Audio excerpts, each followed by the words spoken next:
And he's like, oh, no, man, I've been drinking since I was 9 years old. It helps me with my diabetes. And I was like, I got nothing. You know what I mean? I got nothing, buddy. I'm sorry. You hear patients will tell me like, oh, I went to Italy and I ate bread and pasta and I felt fine. And then I Right. came here and I'm bloated and I feel tired. And it's because of how the grains are processed. So yeah, pasta is my cheat meal. I try and still make, or I do like zucchini noodles or, something. And it's always, Zucchini noodles is your cheat meal? No, I'm saying. I'm telling you, they're super good. Wow. I prefer AI over patients to say I've done my research, which again, I just, that term, I don't know, it like, it's a thorn in my side. I've done my research. Like I've read on this or I've looked at this. Does that include olive oil? Because It does. we've been taking olive oil. Yeah. We've been doing shots of olive oil. Like, olive oil is great. I love olive oil. That's like my, And do you have any? I'm disappointed. I'm No, it's going to come out. It's coming out in just a minute.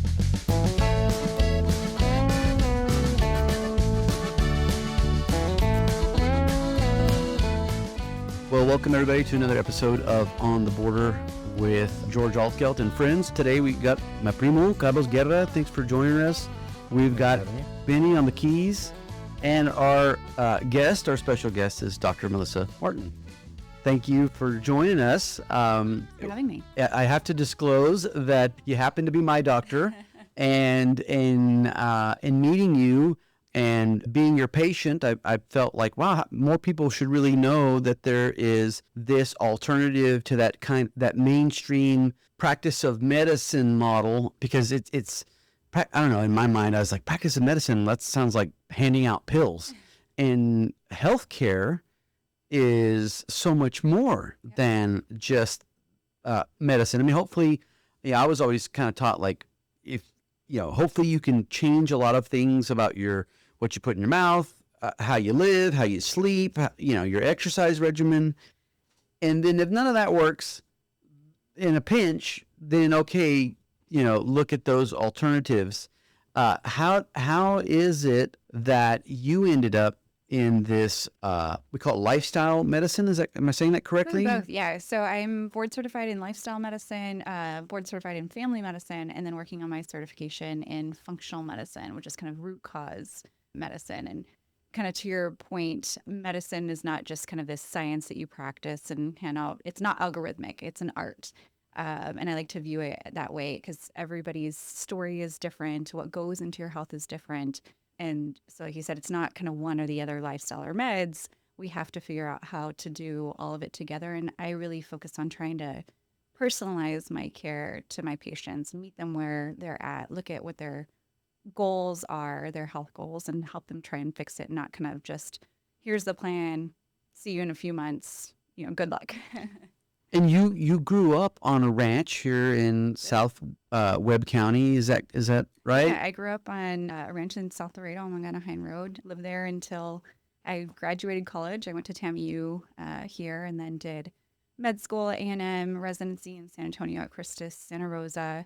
And then I did faculty there at the residency program for a few years before coming and starting the residency program for family medicine here in Laredo to help educate doctors, to help bring them into the community. And that program has now been around since 2018. We have a lot of the local doctors now actually graduated from our program. So we're really excited to help build the community up in the healthcare field from our own. So we have that in common as well. I spent some time growing up on our family ranch in San Ignacio in Zapata County.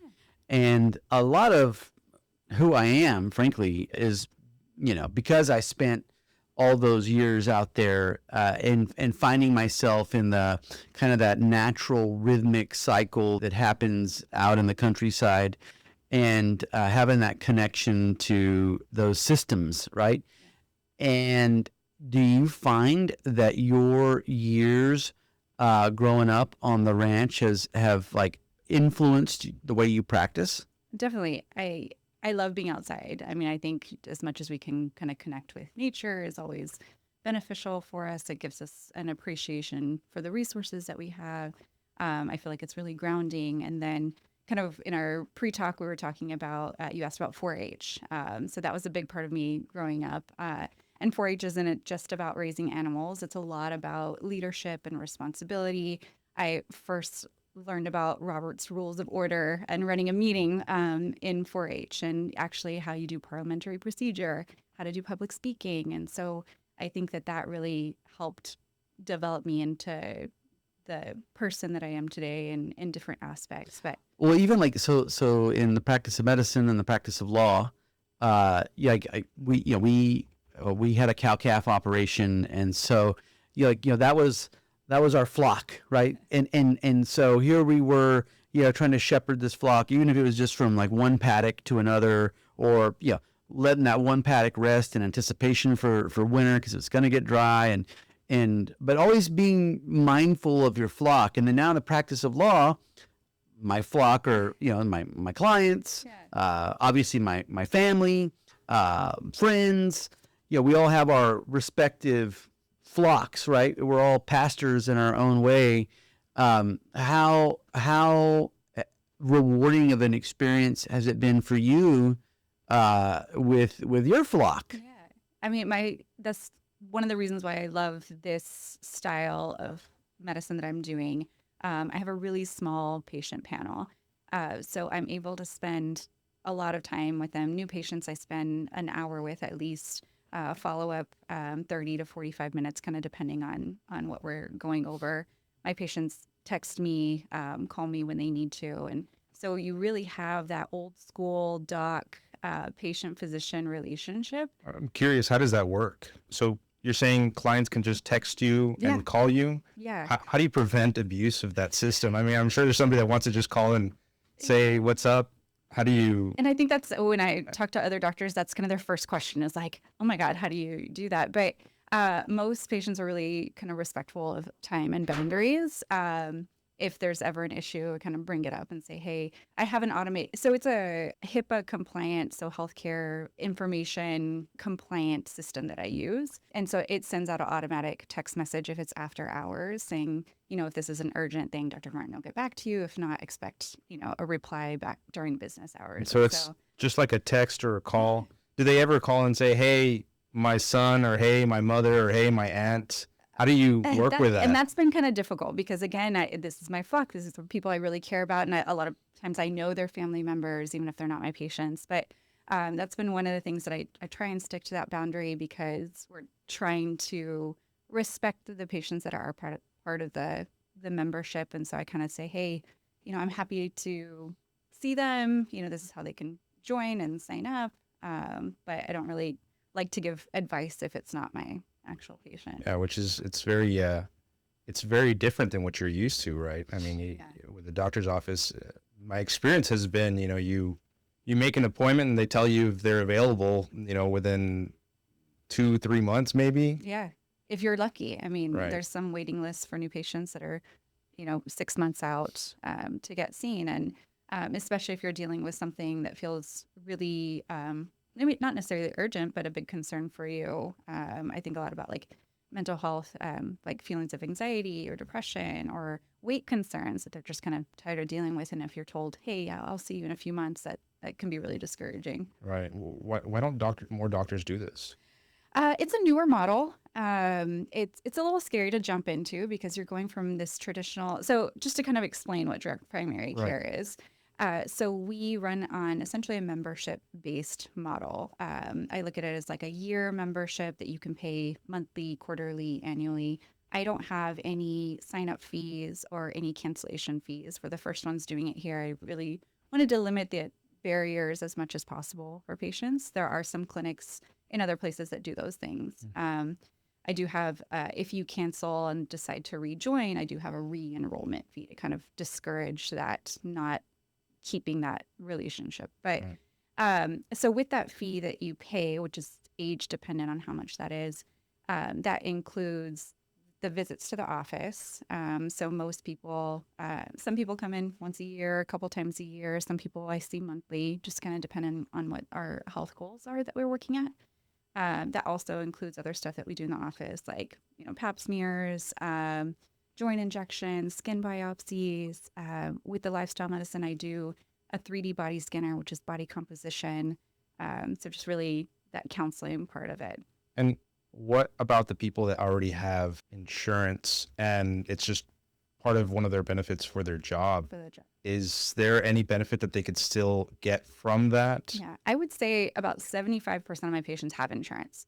So the majority have insurance. And what they're looking for in my practice is the benefits of the flexibility to be able to, come in and be seen sooner than, other doctors' offices might have. Communicate with me, like I said, if they have, hey, I'm not feeling good, I'm able to give them advice instead of them having to Google it. And then just they're looking for that connection and that time and really focusing on their health instead of having to wait a few hours to be seen for 15 minutes to not really feel heard. And that's not really the fault of the doctor. I think it's the fault of the system and how it's Right. built because of insurance reimbursement. So for me, I don't take any insurance reimbursement. So I'm able to keep my overhead really low. I just have me and one staff, and she draws blood there in the office. And She has a very gentle hand, She by the does. way. Yes. Yeah. I'm glad that you've experienced it. Yeah. She's great. So yeah, being able to have that low overhead helps it work. But I think it's scary to kind of transition from the traditional model over to this. I see. I think. I mean, maybe it's scary, but it wasn't scary for me because historically the doctor's appointments were it was like a cattle call. Like everybody's rounded up. You're in the waiting room. Maybe you get seen by a doctor. Maybe you don't.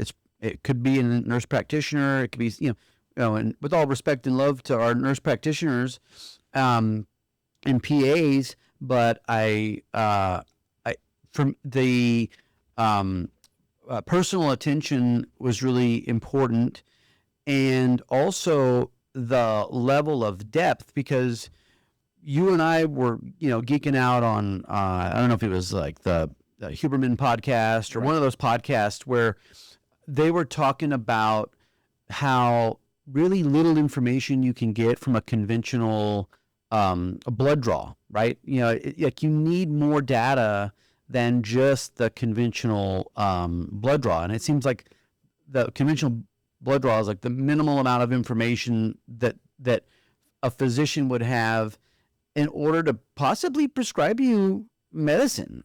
And I'm not going to do it much justice. I know you can, but when you look at, for instance, that cholesterol panel, and you start looking also at the size of the cholesterol and the different types of cholesterol, and then overlaying that with other biological markers. In your case, I mean, you got to provide some saliva if you're up for it. Like what are your cortisol levels? I still owe you that one. And a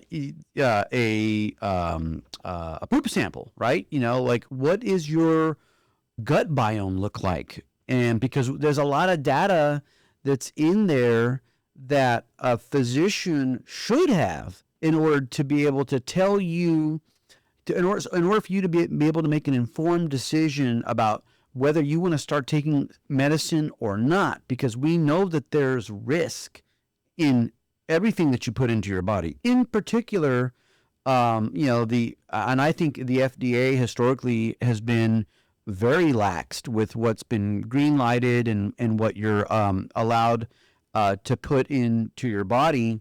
Recently, had a client who's going through some stress, and she went to her primary, and her primary immediately just said, here, you need these anti-anxiety, antidepressant medications, before even having a conversation about sunlight, exercise, diet, sleep.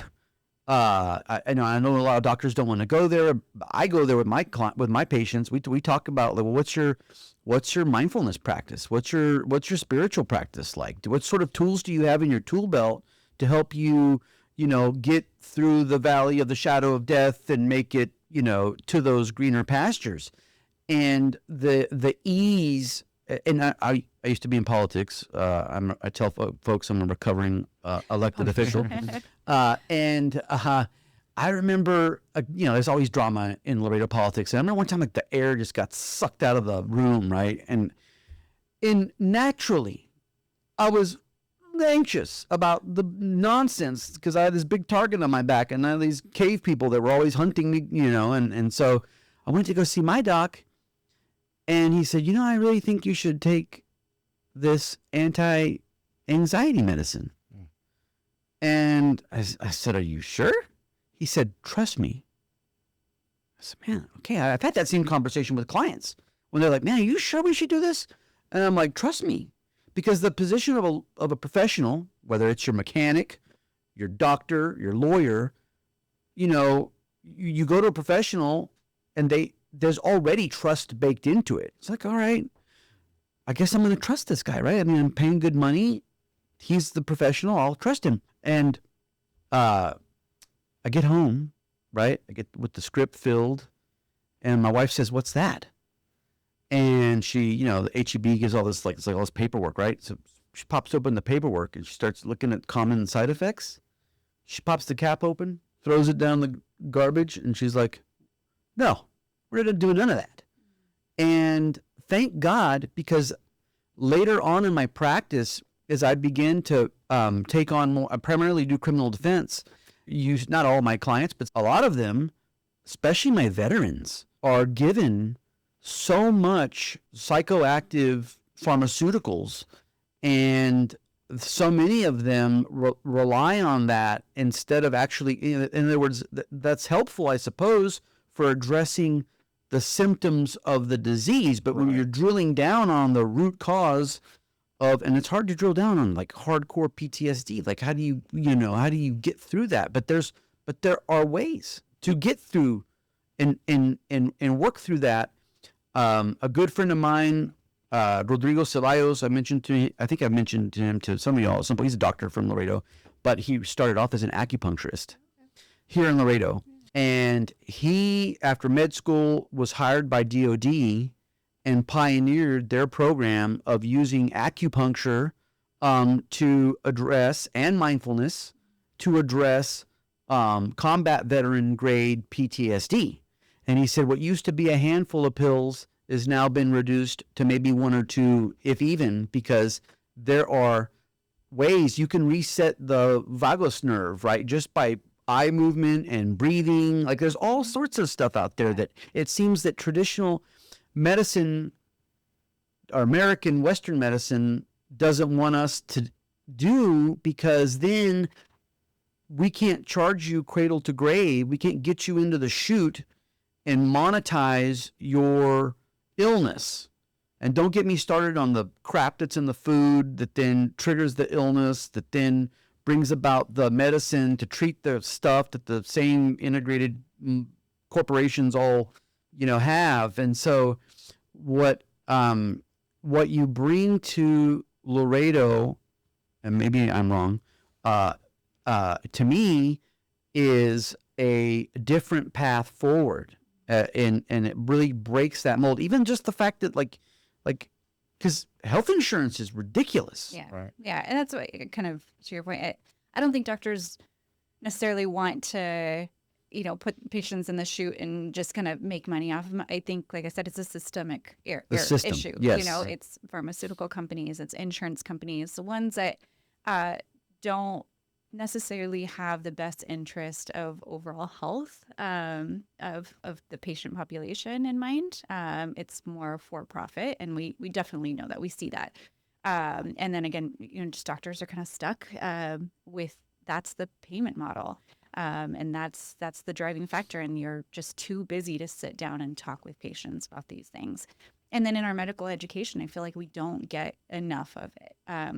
You get a little bit of nutrition, taught to us, but not in depth. I wish that I got the education of like a registered dietitian to be able to talk with my patients. But in my lifestyle medicine and functional medicine stuff, I've gotten a lot more of that to be able to talk with patients about. And yeah, so with lifestyle medicine, we really focus on certain pillars of health. So physical activity, nutrition, reduction of stress. So our social interactions, our sleep, reduction of risky substances, so our alcohol intake, our spiritual interactions. So that's part of like our social stuff. And and how can we utilize those things to either prevent or actually reduce chronic diseases. I mean, we look at exercise, and if you're doing the recommended amount of exercise, which is about 150 minutes of moderate intensity, it can actually reduce diabetes,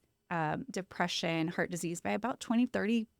I mean, that's huge. And then we also see the other side of it is there's certain patient populations that are really open to this, and then there's others that say, no, I don't want to. I just want to. I'm going to go to Mexico and get my pill if you're not going to give it to me. You know? But part of that is education and being in our place of that healthcare provider, that expert, to say, hey, no, these other things are available to you, and they work, and it's not just kind of a gimmick. There's a lot of wellness influencers out there that kind of taint this space a little bit because they're also selling their own supplements, or they have kind of turned into their own little monster of making money off of health. And that's why I really try to practice this individualized medicine. So not everybody that comes to my door all gets the same labs, the same workup. It's dependent on our conversation and their goals.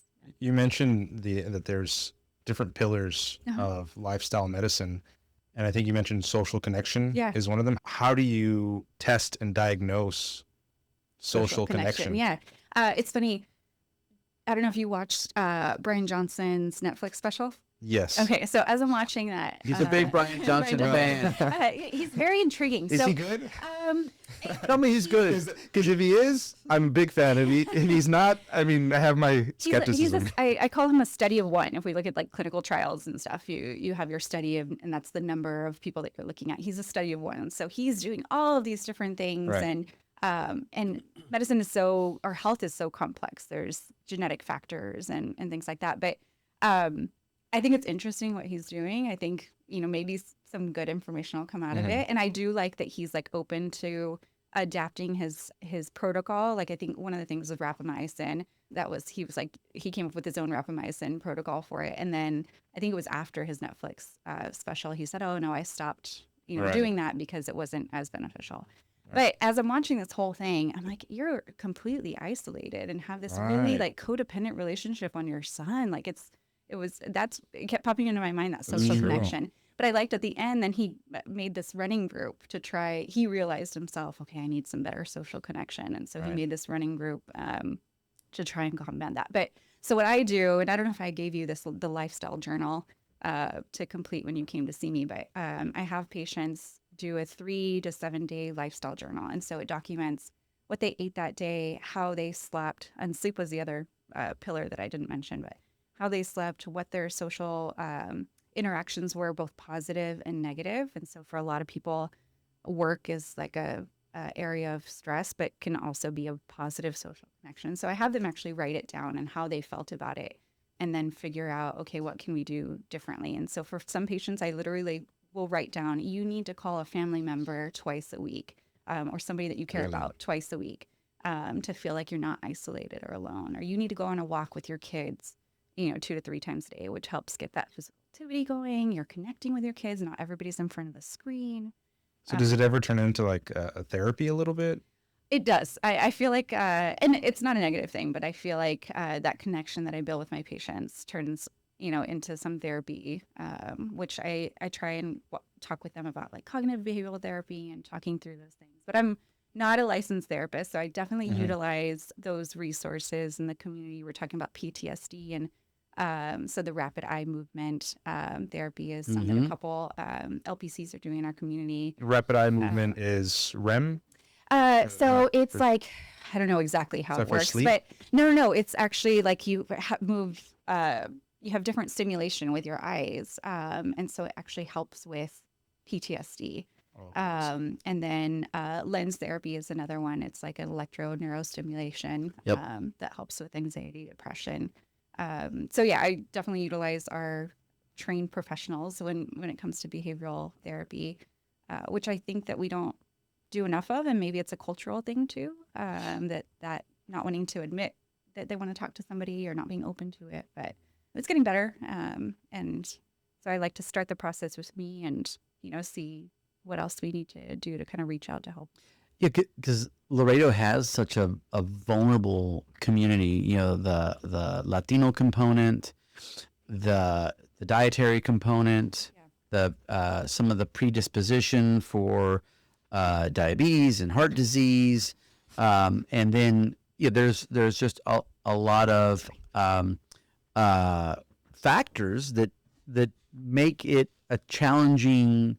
We don't have a whole bunch of access to the outdoors. You take the socioeconomic factors, about 30% of us are at or below the poverty line here in Laredo. So access to healthcare, just simple access to healthcare in Laredo, just access to it is a real challenge, let alone all those other factors. And then, thinking about some of the, Latino dads that we grew up with, they weren't going to go to the doctor unless they were having a heart attack. And it was too late. Even if they were having a heart attack. Yeah, no, it's not yet. Like, no, dude, like, you got to take care of yourself. Right. It's so, I find myself not a counselor, right? I mean, we're counselors at law, but that doesn't make us qualified to You give. probably hear a lot of stories about Oh my gosh. family and stuff that you're like, you've never told anybody this, have you? And there's no legal advice that you can really give them that's going to have any sort of meaningful impact. Yeah. But you can definitely share with them. One lawyer told me, he goes, look, I'm not a licensed financial planner, but if you're asking me what I do, I would do this, this, and this. And so I tell folks all the time, like, I'm not a, licensed counselor, but this is what I would do. And I find a lot of times that it gives me some purpose. Like, I feel like beyond just, like, we're not just in the business of helping somebody with their case. Yeah. We're in the business of helping somebody get their life back on track. Yeah.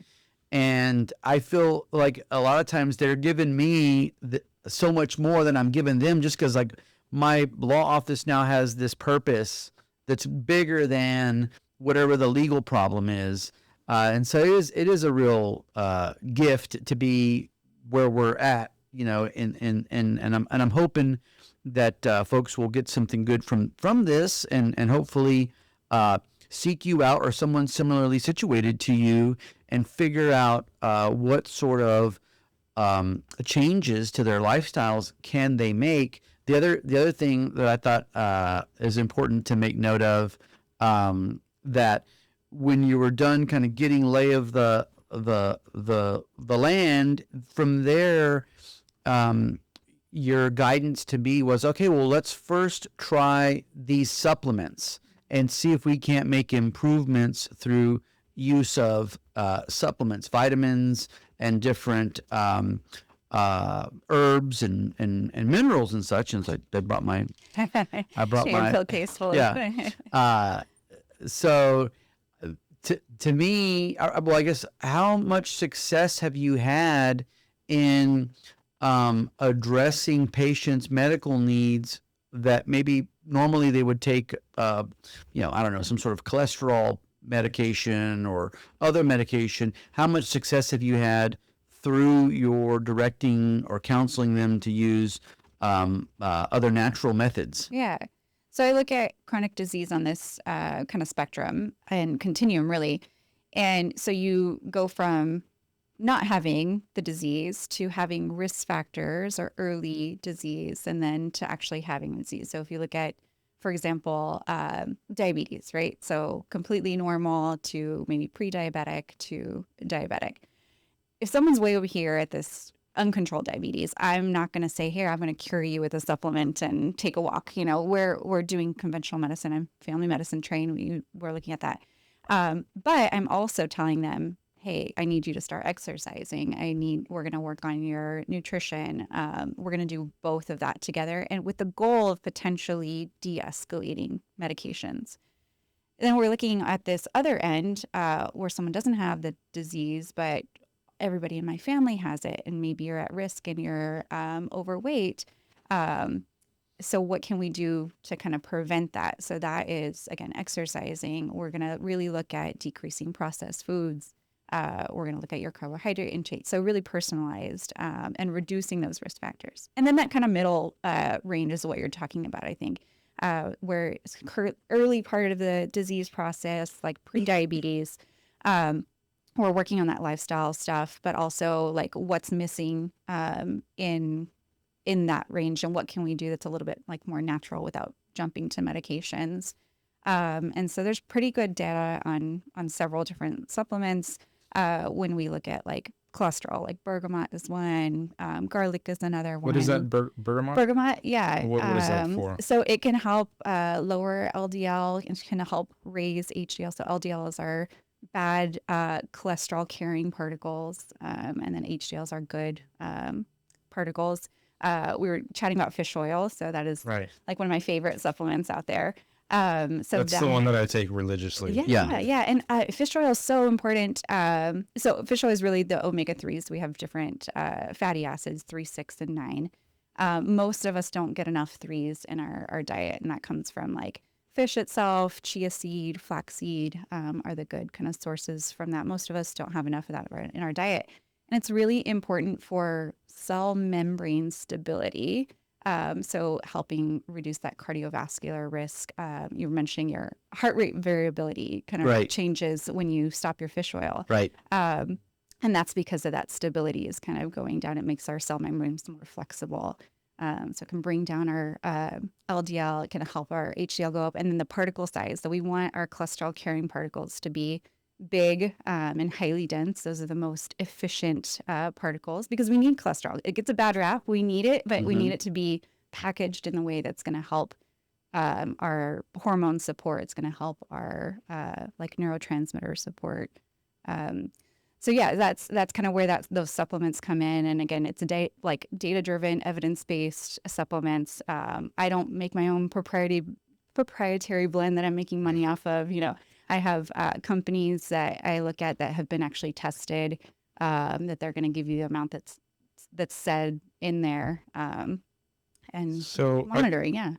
Okay, so in regards to lifestyle medicine, there's several pillars. Would you mind going over each pillar and I guess maybe discuss a little bit? So we started with social connection, and we were touching on nutrition. Yeah.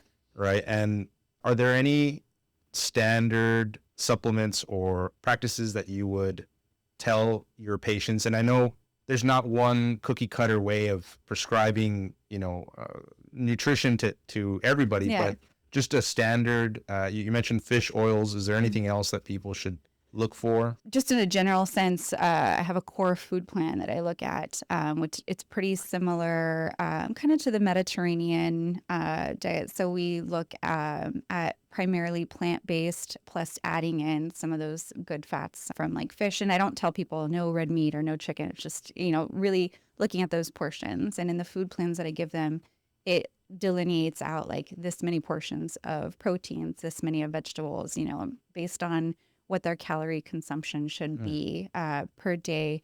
So it's dependent on the individual and their risk factors. Right. But one of the things that I say is like the best thing that you're going to do is something that you're going to do.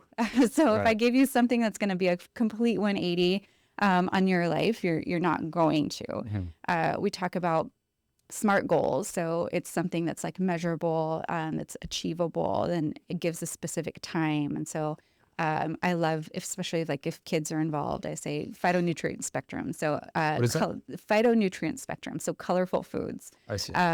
Most of our plate is usually brown and white. So we don't have enough of the greens, the yellows, the reds, and all of those colors in good food and in whole food mean something. And so they usually correlate with a certain amount of vitamins and minerals. And so I tell them, we should have at least 3 colors on our plate whenever we're eating. And so that's something that's like, okay, I can remember that. And so we start small. Right. A color other than white. Other than white and brown. So white and brown is one color. So you can have that, right? So that's your chicken and rice is still in one color. Okay, But I'm going to add some spinach, and then I'm going to add a sweet potato. And to me, that's Assuming those colors. different colors aren't food dyes. Exactly. yeah, Yes. And yeah. not red 40 dyes. Right. Yeah. You mentioned the Mediterranean diet. Does that include olive oil? Because It does. we've been taking olive oil. Yeah. We've been doing shots of olive oil. Like, olive oil is here, great. I love olive oil. That's like yeah. my, yeah. And do you have any? I'm disappointed. I'm No, not it's gonna come out. It's coming out in just a minute. Yes. Yeah. It's getting a little wild with shots of olive oil. Is it Brian Yeah. Johnson's snake It's- oil? It is. It is really. Yes, I yes, like it, yeah. yes, yeah. I love that. It shows his sense of humor that he named it that. Right. Snake oil. Yeah. Snake Which oil, is yeah. kind of hard to recommend to people because Yeah. you say take this snake oil. Yes, yeah. But just like knowing that, what that means, like, we're not selling you snake oil. But yeah. So yeah, that personalized nutrition plan and really focusing on decreasing the amount of processed foods. We call the standard American diet the SAD diet. So high. I was reading something the other day and it was saying like for kids that are 15 and under, about 70% of their diet is like ultra processed foods. And it's because and this is where the changes in the FDA and that I think are really going to make a difference is marketing to kids and what is like, stuff that they want to eat. But it comes down to parents too and what we're offering kids. But yeah, I mean, the more processed the food is, that means the more nutrients it's stripped of and the more kind of additives that are added to it. And so it really decreases. We should think about food as fuel for our body. So if you're adding all this stuff in and getting rid of all the good stuff, you have no fuel and you're going to feel crappy. And on top of that, I know it's very difficult sometimes to get kids to actually eat nutritious foods. Yeah. I don't know if there's any advice that you ever give to parents because, once you're exposed to these extremely sweet candies, Salty, and crunchy. salty, yeah, Uh-huh. Yeah. It's they hard to almost go never back. want to, have anything else. Yeah. Yeah. And I have a 7-year-old. So I know it's not easy. And we're not perfect and we try and be better with him, but consistency is the big thing for ourselves and for kids. So if you're cooking and, putting a vegetable in front of them, something really small. So it's like 1 to 2 bites. You're getting them to try it. And, it's not rewarding them. Say, oh, if you try this, then you can eat dessert or you can't get dessert until you eat this because then that reinforces that negative mindset about whatever you're kind of forcing them to eat, So it's like, I need you to try 1 bite and then tomorrow it's 2 bites. And they say it takes I think 5 or 6 exposures for kids to actually be open to something. Really? And so just consistently kind of keeping at it. And then setting boundaries with the sugary stuff, the processed stuff, like limiting the amounts of it, offering them something healthier. Like my kid loves fruit. So I call him a little fruit monster. So that's our kind of sugar go-to. But, just you as a parent control the household and what's in it and what you're giving your kids. And they'll feel better when they're on it and they'll learn to change what they, and as we do, right? So I think probably what we grew up eating or what we ate when we were in our 20s is probably different than how we eat now as you kind of learn more about our health, right? And so we've spoken about nutrition. What about physical activity? Is there any standard that you have for physical activity? I know everyone's heard of the 10,000 steps a day. And I recently heard on a podcast, Dr. Rhonda Patrick recommend, I think it was like 10 minutes of vigorous exercise. And she said that was found to be more effective. But what do you usually recommend? I mean, do you think those 10,000 steps are good? Or is there anything else that you... So same thing. I think anything that you'll do is better than nothing, right? So starting out with small goals. If you're not doing anything, I'll kind of personalize and say, what do you enjoy? Do you like walking? Do you like running? Do you like classes? And then what fits into your schedule? There's a lot of people that work and they get out at 6 p.m. and there's not enough time to go to the gym. And so what do they feel like is something that is actually going to fit into their schedule? So if it's something it's a realistic goal for them. So we start from there. If we're at that kind of that gold standard is that 150 minutes of moderate intensity aerobic exercise, which means you can have a conversation, but you're huffing through it a little bit. Breath. Yeah, out of breath as you're doing it. So not so much that you can't talk, but enough to where you're having to catch your breath. plus a couple days a week of strength training. So adding in weights to that. And that's really important as we get older, maintaining that muscle mass. It reduces our risk of falls, helps improve bone density. So reducing that risk of osteoporosis. So if we're doing aerobic exercise, and that can be that 150 can be like 3 days for 50 minutes or every day for 30 minutes, and then 2 days of strength training. So like I said, that's that gold standard.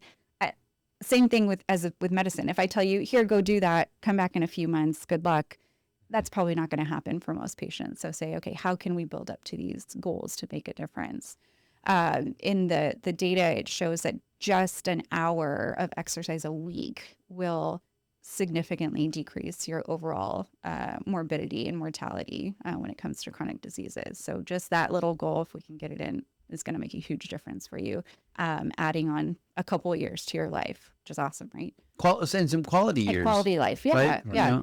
Yeah, so we're not just wanting people to live longer, we're wanting them to live healthier, longer, fulfilled lives where they're able to hang out with their grandkids or travel with their friends or spouse. That's what their life goals are. So wanting to reach that.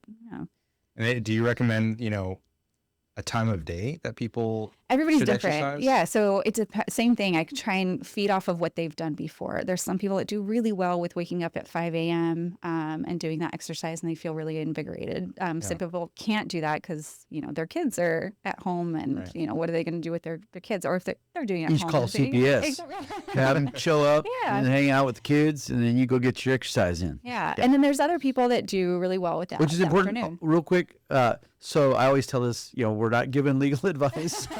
Don't call CPS. Don't call CPS. I'm not giving full medical advice. I'm we're giving not health giving advice. full, not full medical advice. Definitely consult your Talk to your healthcare doctor before you start professional. an exercise program. Yeah. But I interrupted you. No, you're good. You were saying it. So it depends on that individual's. Person. Yeah. And so I've had a couple patients that they were afternoon exercisers, and they had a hard time going to sleep. And so for some people, exercise will help them kind of relax. And other people, it kind of kicks their cortisol up in the evening, and they're like, whew, I'm ready to go. And so for them, I'm like, you need to be a morning person. Right. And so kind of adjusting depending on how their body responds. They're afternoon exercisers, but is it ever advisable to exercise too close to nighttime, or is it just depends on a case-by-case basis also? Yeah. So again, it kind of depends on how they feel and how it affects their sleep. That's the main thing that I look at with that later afternoon exercise. If it's keeping them from sleeping, then Because sleep is so critical. And sleep is Another pillar. Another pillar, yeah, right? Exactly.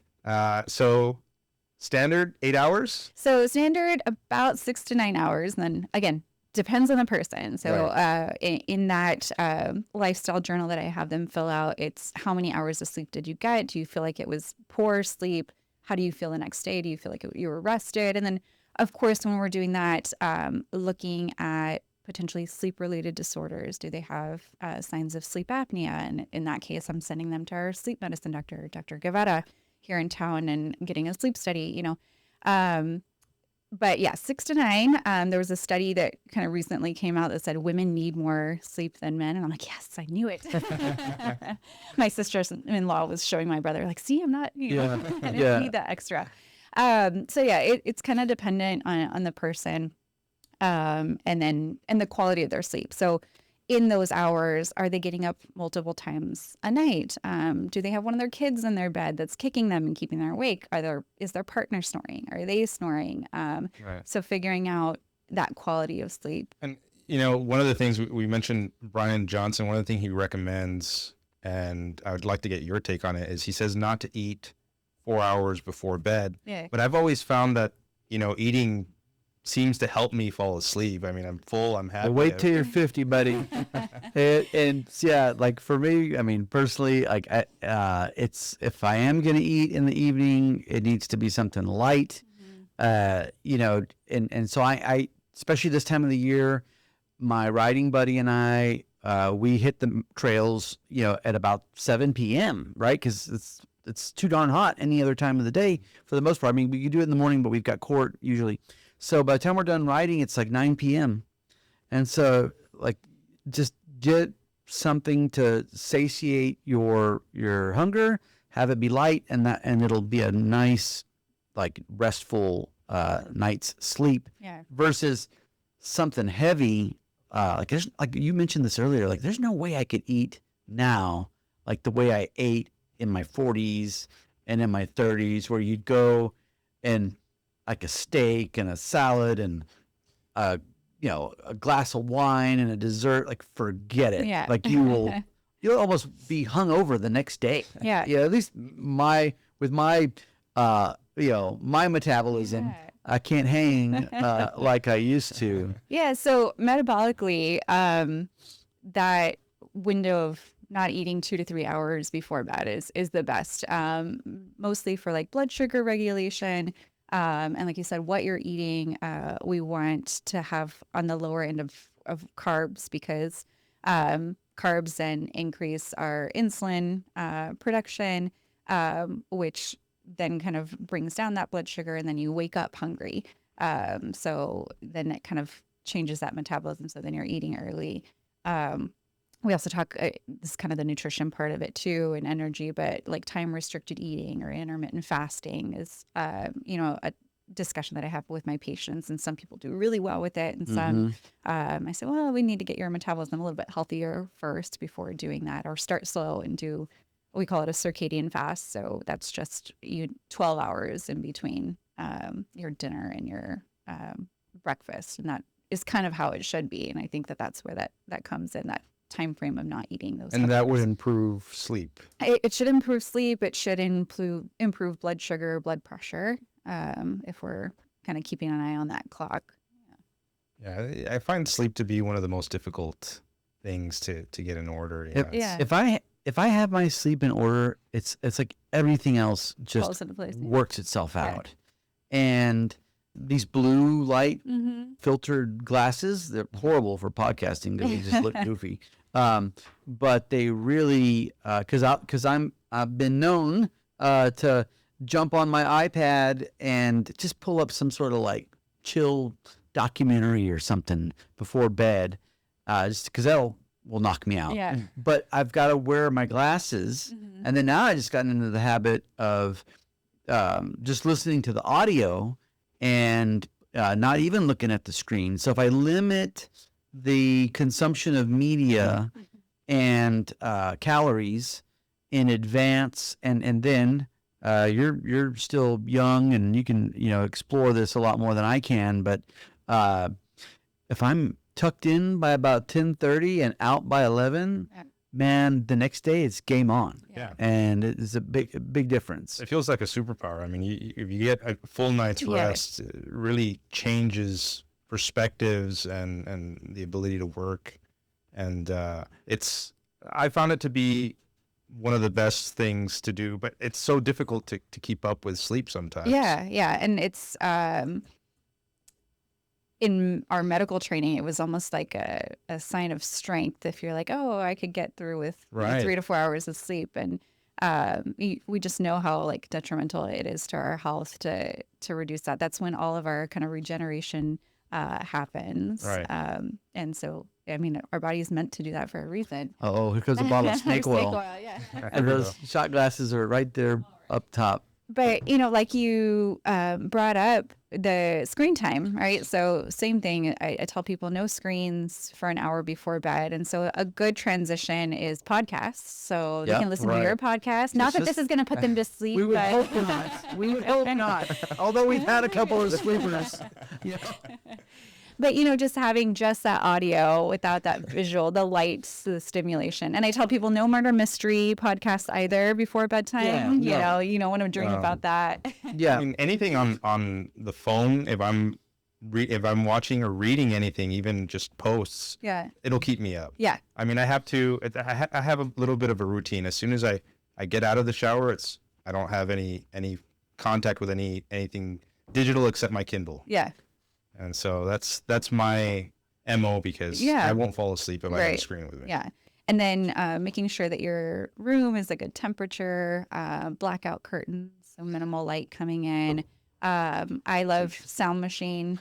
I like brown and green noise are my go-to. So what's the brown difference and between green those? noise? So I use white noise every night, but I know that I think brown noise is like it has less high pitch. Exactly. Yeah. So the brown and green are a little bit lower pitch. And again, everybody's different. But for me, if I have that white noise, it's like being in a horror movie, you know, or I have my fan on, the oscillating fan. But I like those deeper tones. There's a this philosopher from England named Alan Watts, and he has this really strong British accent, but he lived the latter part of his life in the States, and so it softened a little bit.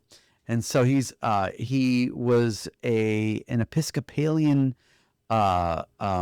minister. Like, he was a man of the cloth for the first part of his professional career, and then studied Buddhism, Taoism, Confucianism, and so he integrates all these different, mind sciences and philosophies and spiritual practices, and he's so well read and so articulate. Alan Watts, Watts, and he speaks with this little, British accent because he also smokes cigarettes, right? So anyway, and he did all of his, it's not podcasting. He did all of this from a cassette recorder on an old ferry that had been converted into a houseboat in the San Francisco Bay. And so, man, I plugged that guy in, and it is just like lights out. It's so good. And he gives like good, long, peaceful wisdom, lectures. That's that's been my life hack for sleep. Because if not, I'm a dreamer. I'm a daydreamer. I'm a night dreamer. Like, I will just contemplate, and thankfully they're all, for the most part, really positive thoughts. But to slow that down, I have to divert my attention. I know there's a better way to do this, but this is my interim. I think it works. Yeah. I mean, I'm the same. I'll pop awake at 5 a.m. and kind of start already thinking about the day. So whatever kind of diverts it. So for me, I start doing like positive affirmations or something where it's like, again, diverting those thoughts away from, or kind of cognitive behavioral stuff of telling myself, it's okay, I'll handle that tomorrow. That's not urgent. It doesn't need to be keeping me up. And so kind of calming yourself through it. So you mentioned affirmations, and I know another pillar is stress management. Yeah.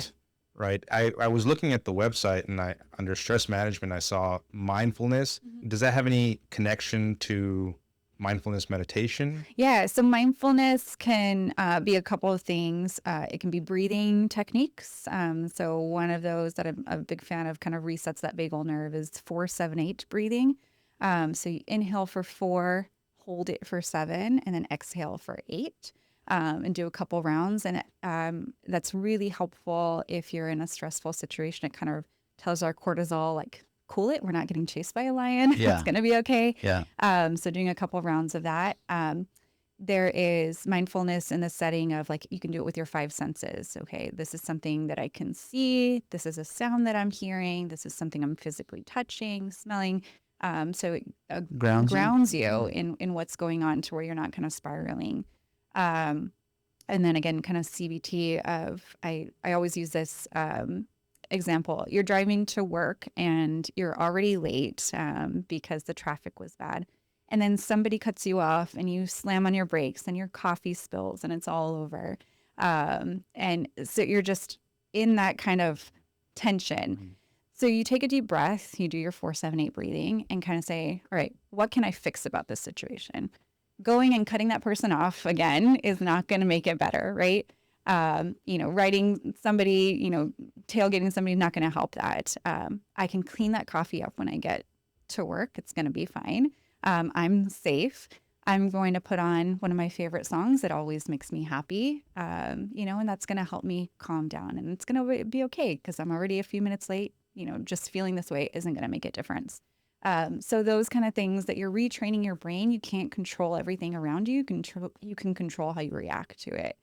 And then again, those positive affirmations, meditation, clearing your mind, focusing on the positive points of our lives. A lot of times we kind of spiral on the negatives of everything. I feel really overwhelmed, but, and you can do this in prayer, or you can do it just in meditation and just saying, okay, I've got a great family, I've got a good job, a roof over my head. I Like a eat gratitude practice. Gratitude, exactly. So Right. you're, being grateful for all those positive things, and that helps kind of manifest those a little bit more to where we're able to focus. And then there's data out there that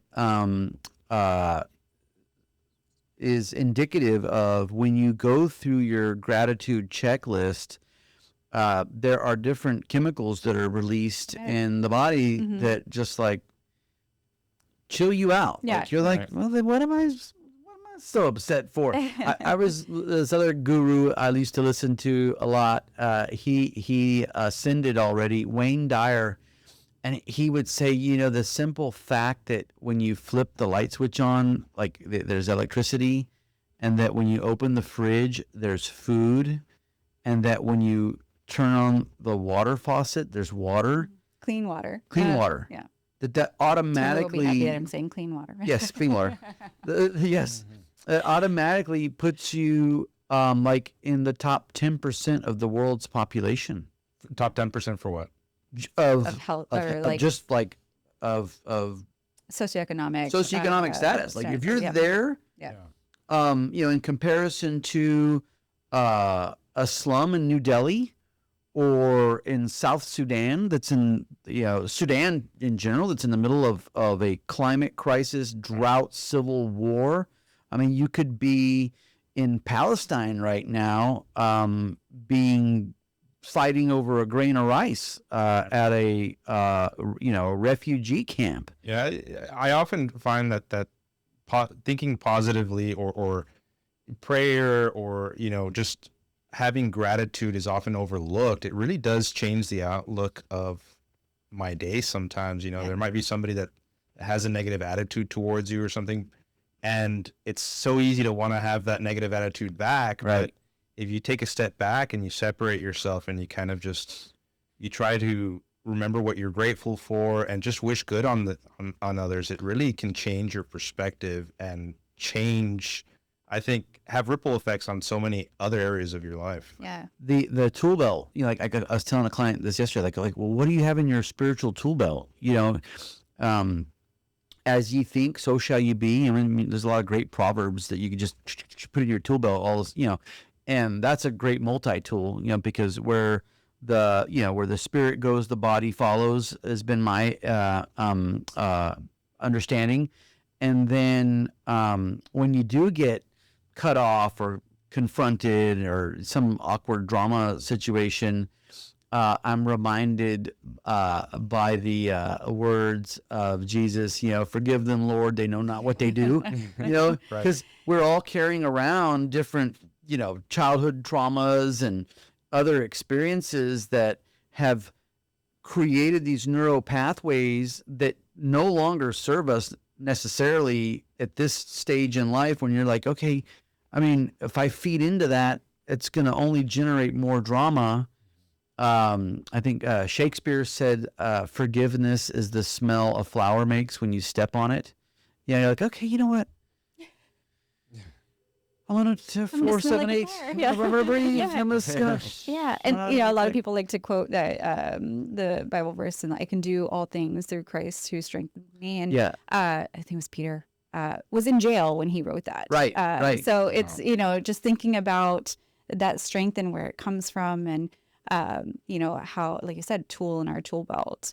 And then also from a practical perspective of where our stress is coming from. So like I said, a lot of us, it's work. I have a lot of conversations with people about delegating in their work, especially, if you're owning your own business or you're a leader of a team, and saying, okay, where is your stress coming from? How, are you able to kind of shut off when you go home? Are you creating that family time for yourself?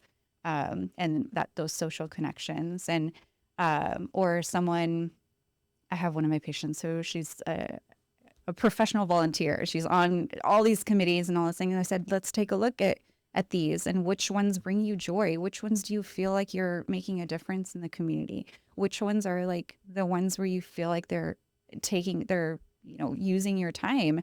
And let's start chipping away at that. So really kind of looking at your life and where that stress comes from and what changes you can make to help reduce that in a practical way. Because of course we can't just quit our jobs and, go on vacation, but how can we, and being organized, using AI now, how can we utilize our tools to decrease our stress?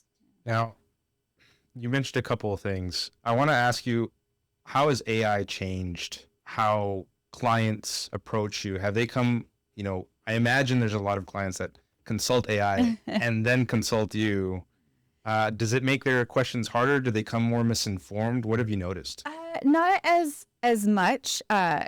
My husband's an ER doctor, so I think he gets this a little bit more of, Chat GPT said it could be this. And he's like, well, but I mean, AI, this is what it's made for, right? It's artificial intelligence. It's supposed to be ever evolving. And it essentially is like a really, right now, when you're looking at that kind of stuff, is like a Google search on steroids. But that was kind of I prefer AI over,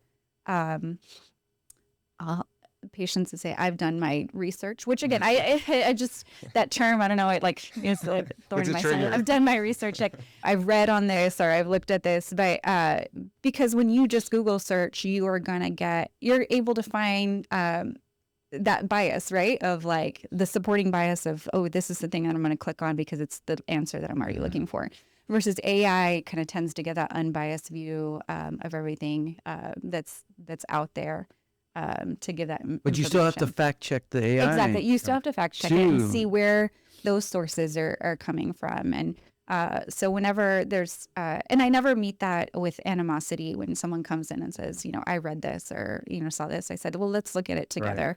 Right. And a lot of times it's been something that I'm familiar with. Sometimes it's not. I had a conversation with somebody recently about nicotine use and, it's potential benefits versus its risks. And so I did kind of my own deep dive and learned about that. And I try to be open because a lot of patients that are coming to me have felt really shaken by the medical community. And if you're seeing me, that means you care about your health and you're wanting to learn more. And so I need to be part of that team with you. And it's your healthcare. We're a team together. So just approaching it with gloves and not, trying to tell somebody like, oh, don't worry about that. Right. But that's an interesting perspective because I've seen that problem where people will see articles or videos that are very clickbaity and they'll promise these lofty things that just, if you just take this, you'll be fine. And they're very easy for a lot of people to believe. And I hadn't thought about that with AI, although it can be wrong and it often is. It at the very least is not trying to clickbait you into anything. Well, we've seen, recently Grok was given a limited scope, right, to look at, and Grok turned into Mecha Hitler, right? And then a similar situation was done, an experiment took place in Russia where they have these very limited news sources by which their government-sponsored AI model could pick from. And interestingly, it was very xenophobic, authoritarian, and wanted to do ethnic cleansing. Big surprise. And so they just shut it down. Yeah. It was so distasteful that even Russians had a hard time with it. They limited the resources that it could look. They limited the scope. That's what it is. And then when we do our Google searches, to your point, and I think we've all seen this in our different feeds, the algorithm is designed to follow along our own confirmation bias. Yeah. And there is where, I think as citizens, never mind professionals, as citizens and consumers of different media sources, we have a duty to not just rely on what we're being fed, and even if it's Chat GPT-5 or whatever, like you still need to go and look at the data sets and come up with an informed decision. Anecdotally, I had this potential client, he didn't hire me, but it was like his third DWI, And I was like, well, have you ever considered, going into rehab? Right. I mean, I have those conversations all the time, Yeah. right? AA. And he's like, oh, no, man, I've been drinking since I was 9 years old. It helps me with my diabetes. And I was like, I got nothing. You know what I mean? I got nothing, buddy. I'm sorry. Have you considered? I think it's Talking to something's somebody working else out about for it. you, Well, that leads to the last pillar that we haven't talked about, which is avoid risky substances. Often a lot of people will cope with stress management by engaging in risky behavior. Yeah.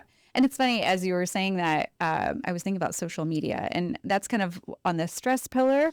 But for me, it almost airs into that risky behavior because, again, that algorithm is designed to get you to sit there and scroll for hours and hours, Right. and how to keep you. And there's, I forget what that Netflix special was, the social experiment, right? Right. Yeah, I remember. where, I mean, it's really scary Yeah. how it's been created, and especially when it comes to our teenagers that really Yep.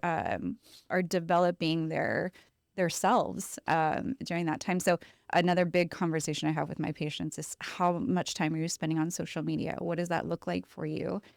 Do you have to do a cleanse of that, whether it's completely shutting it off, setting, I have a time limit on mine where it alerts me after a certain amount of time and shuts out down the app. I really recommend parents doing that for their kids. And then who are you following? Is it just stuff that's popping up, or is it, it used to be social media was so you could connect with your actual own social group. That's what we were sold on. Yeah. Right. And there are some benefits, right? Especially if you're in a group that you don't have somebody like physician mom group, for example, is one of the groups that I'm on, and so that's a kind of unique area that maybe there's not a ton of us here, Right. but you're like-minded and kind of different experiences, so that's a good way for that social connection. So it should be that positive pillar there. But if it's cyberbullying, or if it's political stuff that you're just Yeah. too angry. The name of the movie, I believe, is called The Social Dilemma. Dilemma. Okay, social Right on. dilemma. Is Not that- the that's the social, one yes, that- yeah, yeah. not the movie, the social dilemma. Yeah, the social dilemma. And it tracked how, I guess, like back in the post World War II, 50s, 60s, 70s, 80s, the old term was sex sells, right? So there's always some handsome guy smoking a cigarette, or a beautiful lady, whatever, driving a Chrysler Cordoba or whatever. But then when they figured out the only thing that sells better than sex is fear. And so then, are you or a loved one experiencing, this like pharmaceutical ad, and you're like, oh God, that could be me, whatever, right? Yeah. So they really ingrained they triggered that fight or flight component in the lizard part of our brain, and then, and I'm simplifying, so please go watch it, but the oversimplifying rather. The other thing was that they were tracking the political division, assuming I'm not getting my documentaries mixed up, in this country. Like back in the day, it was so many of our brothers and sisters would say, well, we'll just agree to disagree, right? And we realized that we've got 90% in common with our fellow citizen, and so there was this common ground that we had. We are Americans, and we're in it together, right? And now the division is the divide is really wide in some of these parts of the spectrum, and we're seeing it, and we're seeing some of the realities play out that you can't just ignore. But don't forget that the person next to you, independent of who they voted for, whether you agree with them or not, is probably guilty of succumbing to their algorithm, Right. and their own confirmation bias, and not looking to the fact that person that's different really has so much more in common with you. Right. Well, I know we're trucking through the pillars, but We've gone through all the pillars. we've gone through all the pillars. Okay, what advice would you give to that young couple they're new parents, and they're trying to navigate through their crazy day, and they have this impulse to take the Black Mirror and hand it to their little one. Yeah. Yeah. I think a lot of us as parents were like, I'm never giving, screen time to my kids. And there's a reason behind that. If we see how much it molds our own day and how we can kind of get, addicted to it, even more so, children are going to be more susceptible to this. That's not saying that there's not a place, I think, for computers. I mean, that's how kids are going to learn. That's how kids are going to interact. I think there's, positive sides of being on electronic systems. But I think using it in the placeholder of parenting is where it comes into play. And so you think about when you're giving your kid that screen, what are you doing it for? Is it an educational program? Is it my son likes to play Minecraft with his cousins that live on the ranch.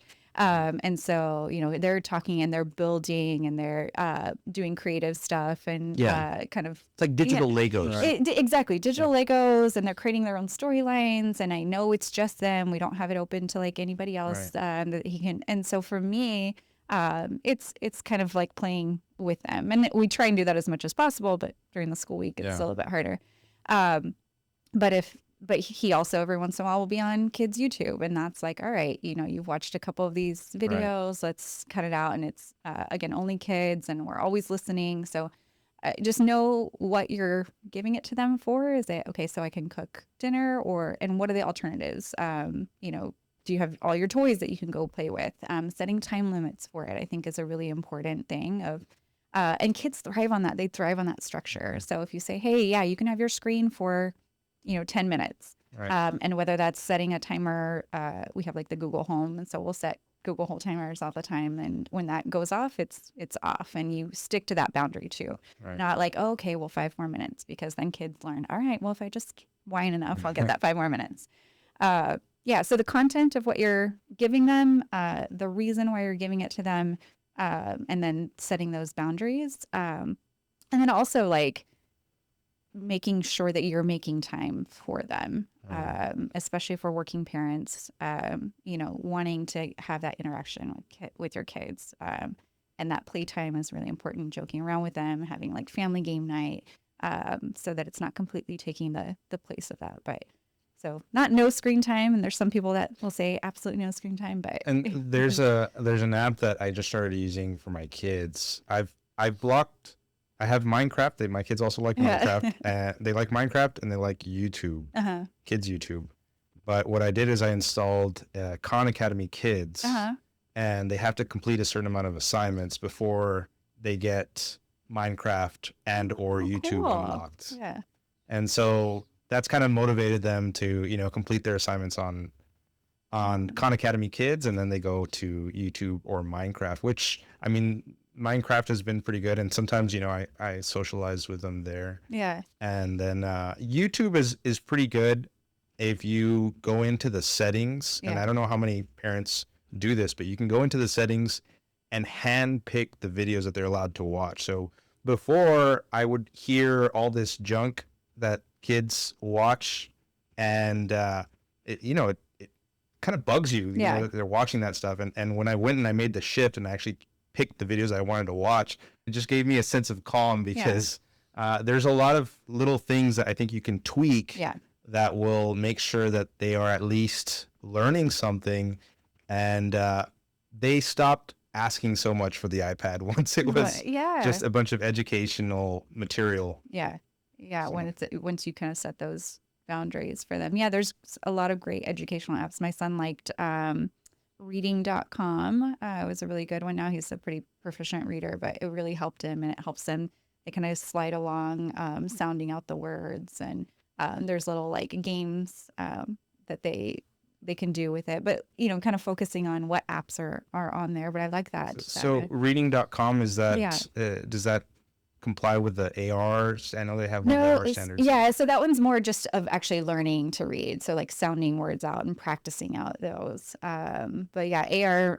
So he loves to read, and I think AR has kind of helped enforce that. But we do it in a way that's like, okay, you're picking books that you like. We're reading together. It doesn't feel like a chore. It feels like something. And then he sees me reading, and I love to read, and so I think it's, modeling that. And then, also with the screens is making sure that we're not on that black, mirror all the time, because it's really hard to tell your kids like, oh, you only get 1 hour of screen time as you're Right. on yours. Right. And I caught myself a little bit too.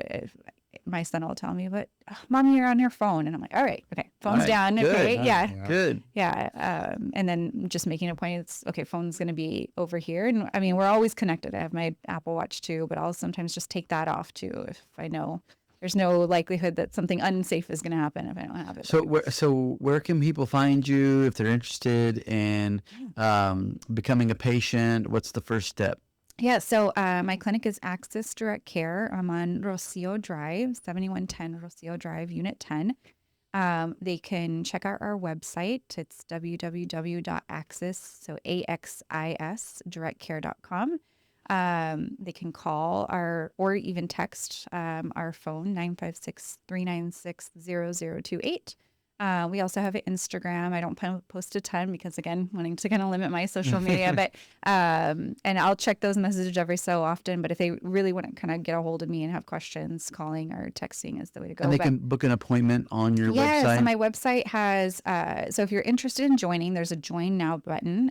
So that will have you sign up for the membership. Once they do that, my assistant, Gina, will call them to confirm and send all the questionnaires and everything, and then help to make that first appointment and answer any questions that they have. And then they book that first appointment. Yeah. Awesome. And then the website also has lots of frequently asked questions, a little bit more about what we offer in the clinic. Like we do hormone testing, like you mentioned, cortisol testing, gut microbiome. So delves a little bit more into that, so that they can check that out, and also how the membership works, what those prices are. And why the name Axis? So Axis, to me, it's kind of a play on healthcare that revolves around you. So you're like the center of that axis. Yeah. All right. Well, is there anything else you'd like to mention before we break? I think, so we had mentioned a little bit, I'm starting to do some work doing clinical research here with Laguna Clinical Research Team. It's, I think, a really important organization that in clinical research in general, the Hispanic population is significantly underrepresented when we're looking at how medications affect us in, positive, negative way.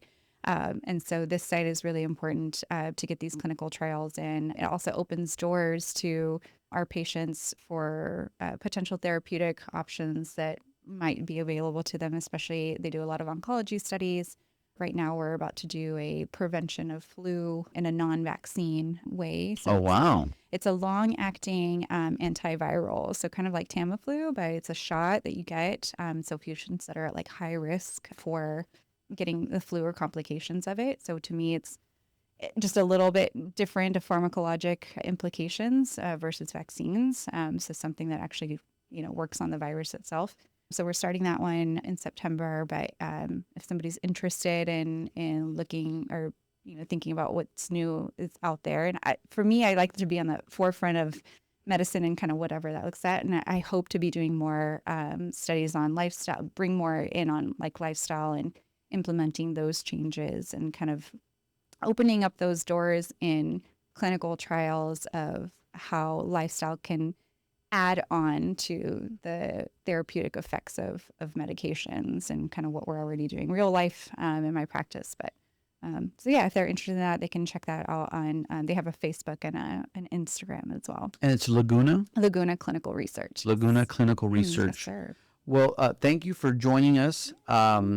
We were discussing earlier, Benny and Carlos and I think we share this common value that we like the troublemakers and Trendsetters. the That's what we trendsetters got. and the misfits, like the folks that don't fit in, the folks that are blazing their own trail and doing unconventional things and making big impact. And it was a very natural fit for you to join us.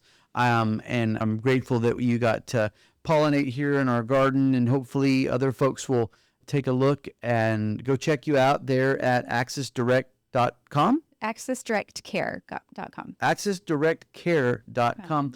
The tradition is we typically do a toast, and you get to pick whether it's the olive oil or the tequila.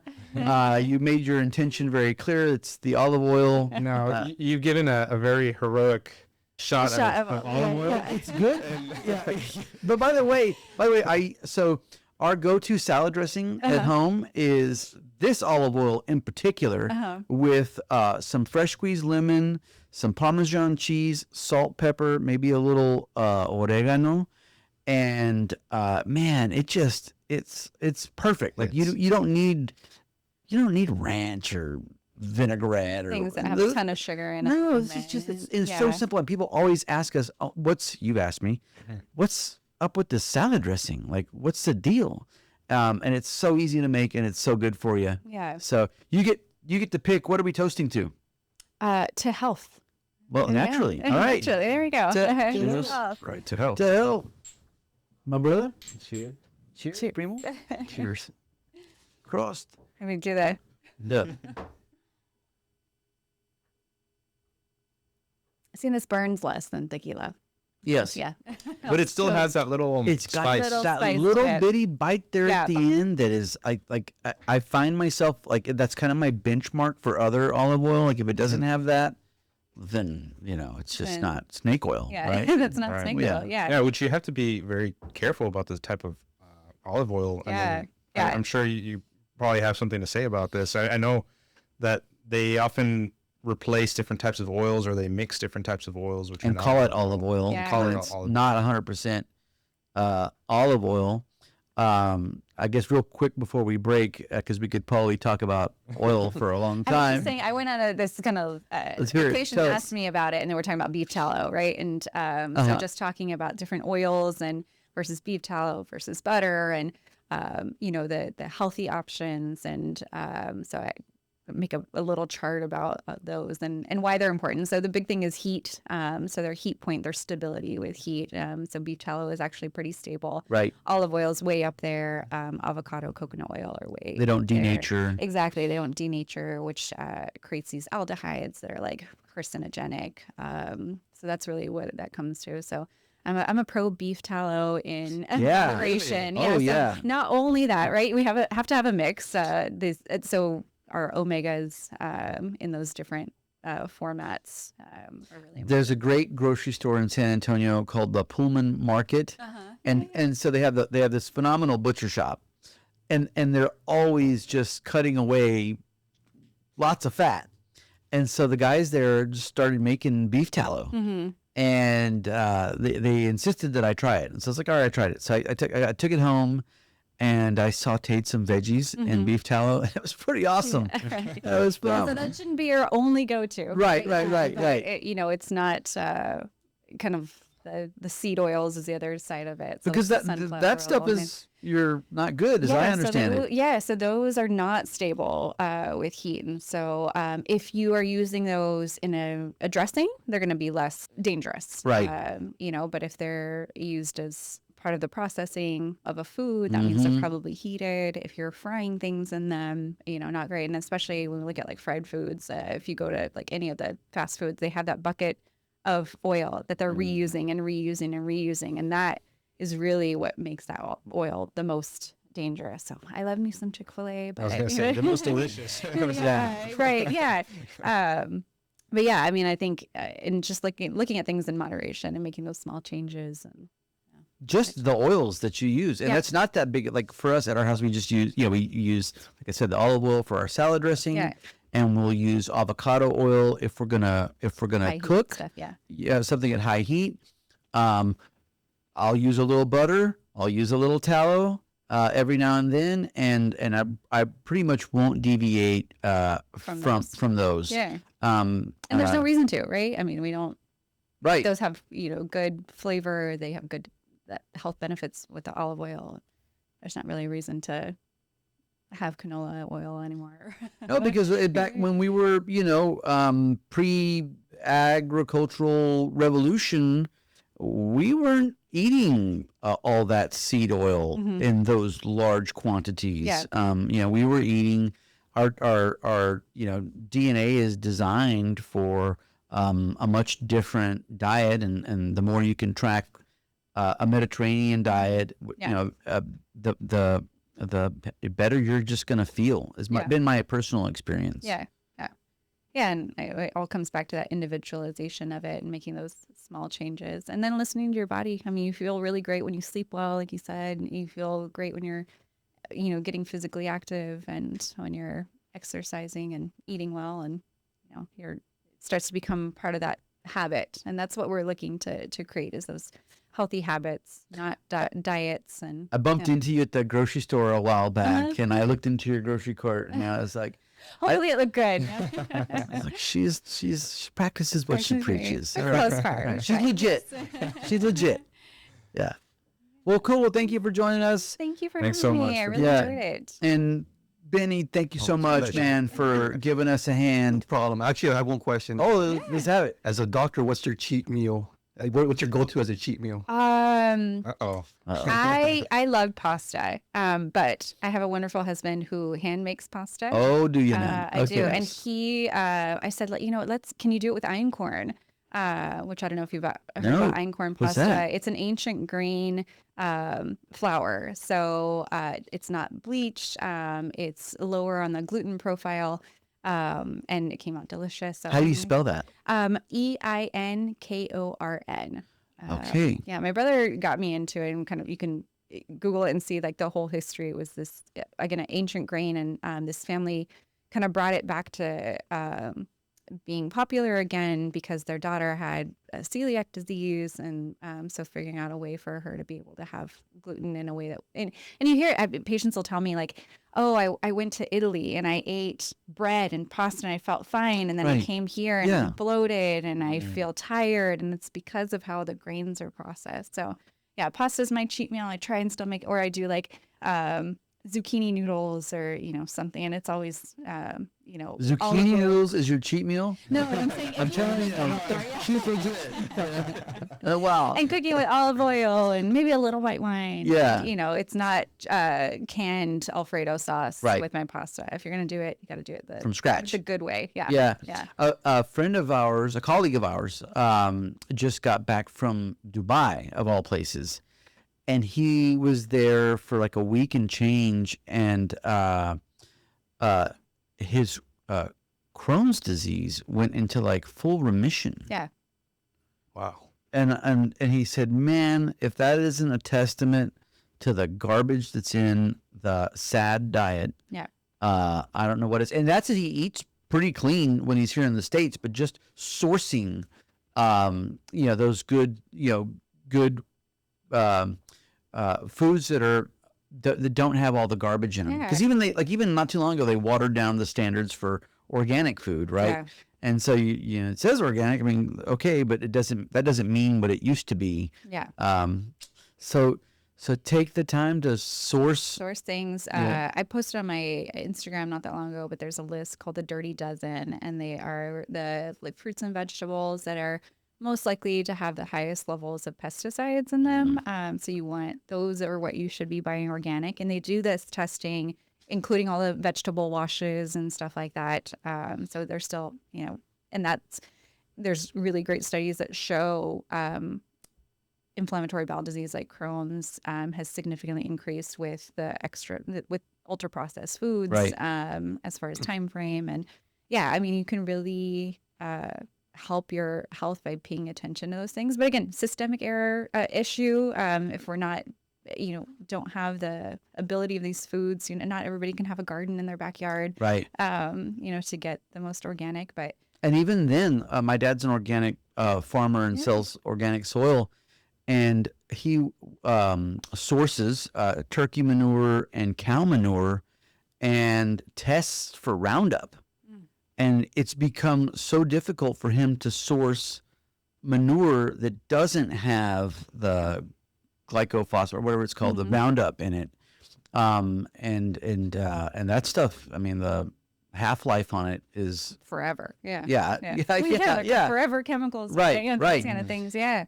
yeah. So there's other things, you can do. I think eating organic is not only good for you, it's good for the planet. It's a good way to spend your money, because so many of the smaller farmers tend to be those organic farmers, as opposed to the industrialized food that is. I mean, if you're eating out, in all likelihood, there is that Chick-fil-A, which doesn't sound like it has a whole bunch of chicken in it, but the little bit that it does, is a chicken that's been inoculated with so much hormones and antibiotics, because they have to fight off all the infection, because it's standing in its own crap, because it's so heavy it can't even walk. I mean, I really think that their fast food and the SAD diet carries with it a highly negative dose of karma. Never mind the shit you're putting into your mouth. The energy that you're putting out there is just not good. And at this later stage in life, generally speaking, if I'm not cooking the meal at home, I know I'm probably screwing it up. Yeah. I will say that my friend Pete Mims at Border Foundry, like, he'll source wild caught fish, and he'll they're back there in the kitchen handcrafting these meals, and Richard, his son, likes to make pasta from scratch, and they're but golly, it's like, what, once or twice a month, it's not, you're gonna go to the store, get some good victuals, take it home, cook for your family. Yeah. There's another great documentary, You Are What You Eat. And so it dove into this study that they were doing that was identical twins. And they put one on a vegetarian diet and the other not, and looked at the health outcomes. But as they were kind of going through this study, they talked about a lot of the processing, and they talked about these kind of mass farming of animals. If you watch it, it'll make you never want to eat pork from the grocery store again. It's kind of gross. But so, thinking about the organic farming, but, also looking at, okay, there's Texas ranches that do grass-fed sustainable farming, beef that you can order, like your meat from them. And, that it's a cleaner source, and you can taste that difference. In the quality of the food when you get it from that healthier source. When I eat conventional, like, other than grass-fed beef, I can taste it's like a little synthetic taste to it. Yeah. Versus the grass-fed beef, to me, it tastes like beef. Yeah.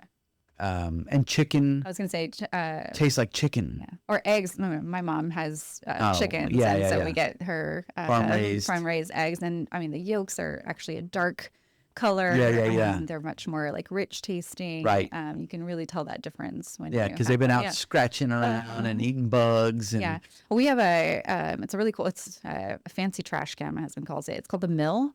So it's not quite compost, but you can put all your food scraps in it, and every day it dehydrates it and crushes it down. And so you can use it in your garden, but if you have like a lot of sugar content, it'll bring in the ants. But we feed it to the chicken. Right. So I'm like, I know they're getting like good, healthy stuff, and they're loving it. Do you have chickens in your backyard? No, so my mom has chickens. So we'll take all that, the mill stuff, and she will give it to her once a week to feed her chicken. I used to have chickens in my backyard. Really? Until my wife put her foot down.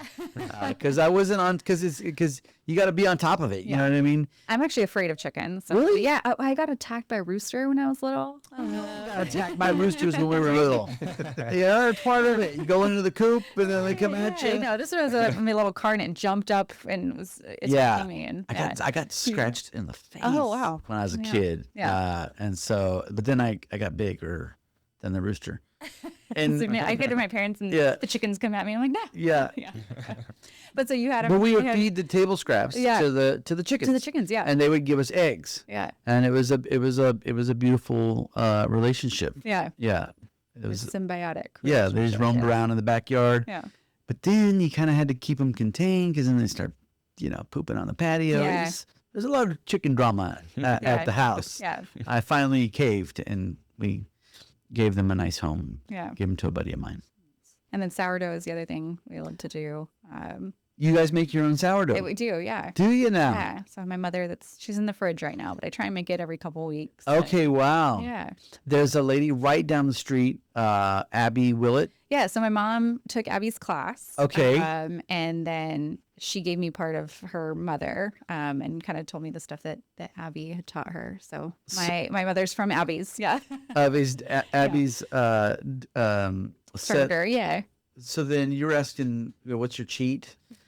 I have a bunch of them, but one of them, I texted Abby, and she's like, "Well, I just pulled a loaf of sourdough out of the oven. It's resting.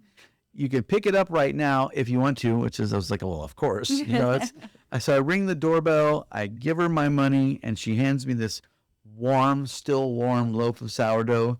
I went straight to the house, pulled out some butter, tried it with butter and honey, tried it with no butter, no honey, tried it with butter and jam. It was phenomenal. Yeah. And there's another lady in our neighborhood, Cuatro Bakes. Okay. And she's got this great automated system. You order it online, Yeah. and she does the drop on Thursday. You can go to Casa Yoga, pick up your baguette or your loaf or however your sandwich. So there's a lot of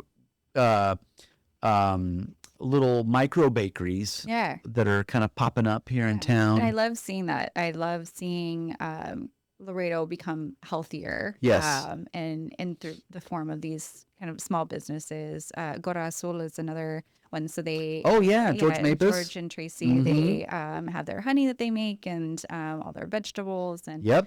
I've tried to get tomato plants from her, and I end up killing him every year. But so now I just get the tomatoes from her. But I'm a big fan of their honey because I will make simple syrup Okay. for my Drinks. mezcal margaritas with their honey. Yeah. And so we all fool ourselves that, well, honey is healthy and fresh squeezed lime is healthy and mezcal in moderation can be healthy. Here you go. And because it's only those, I only use those three three, yeah. ingredients. And so we tell everybody that it's a health drink. Health thing. Yeah. Yeah. And honey, if it's local honey, can actually help with your allergy. For sure. Yeah. Yeah. So And George and Tracy are amazing people. yeah. They'll deliver. Yeah. So that's a pretty cool deal. I'm trying to think of what other.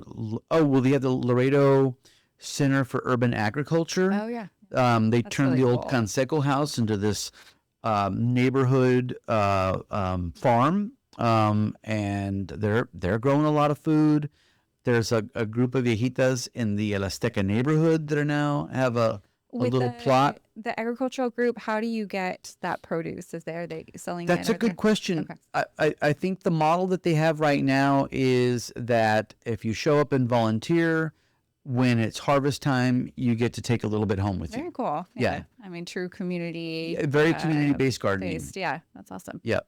Yeah. And I love that. I think, it hits not only like the health aspect of, but that social engagement Yep. aspect of And the but food care- security. and just caring about each other, right? Like, Right. Yeah. And because we're classified as living in a food desert here in Laredo, there's just not access to. We don't produce that much food. As a matter of fact, the Department of Ag's own sales tax data shows that, like at least as of a couple of years ago, is zero money, zero sales taxes generated from the sale of local produced food, vegetables and stuff. So Because we're so close to Mexico, so I think it's We are. we're doing all the trade. yes, We're transporting all of that. Right. We're not producing. but we're not it. producing it. Yeah.